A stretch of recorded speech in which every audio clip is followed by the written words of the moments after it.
This is the sound of progress in Jackson, Ohio. It is very different from news delivered in September 2013 when employees at Merillat Cabinets learned the facility would shut down after nearly 40 years in the community.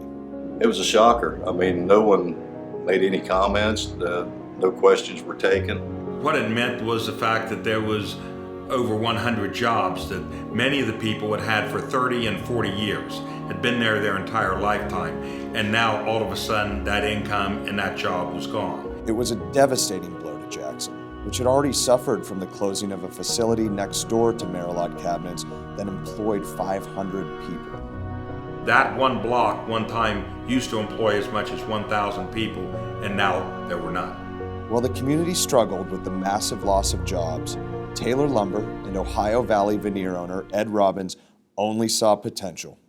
He decided to buy the shuttered facility for his own business purposes, and just a few months later, representatives from Speyside paid Robbins a visit. We were deciding what our wood sources would be. And so we met a group, Taylor Lumber, Ohio Valley Veneer, and Taylor Lumber out of Ohio, and asked if they were interested in learning how to make staves for us. Told them I buy enough stave logs now to start a stave mill that I could help supply the cooperage. The growth of our timber in the state of Ohio is increasing every year at a rate of around 6.5% to 7% a year.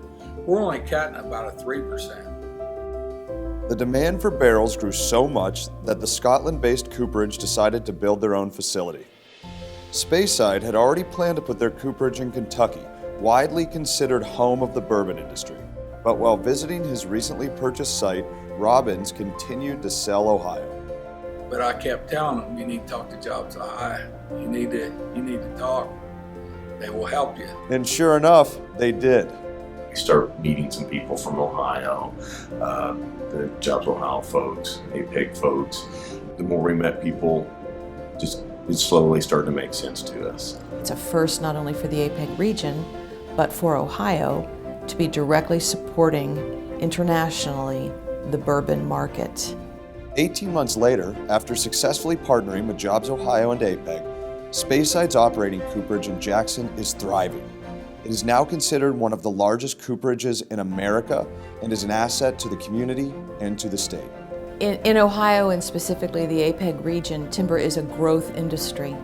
We continue to have more growth of timber than we are cutting, and that provides us opportunities to recruit more companies that are going to utilize this natural asset that we have. The fact that people can drive down there and they see steam and they see cars going in and out, they see trucks going in and out. It was very exciting that someone believed in our community. When other people were leaving, these people said, "We believe in you."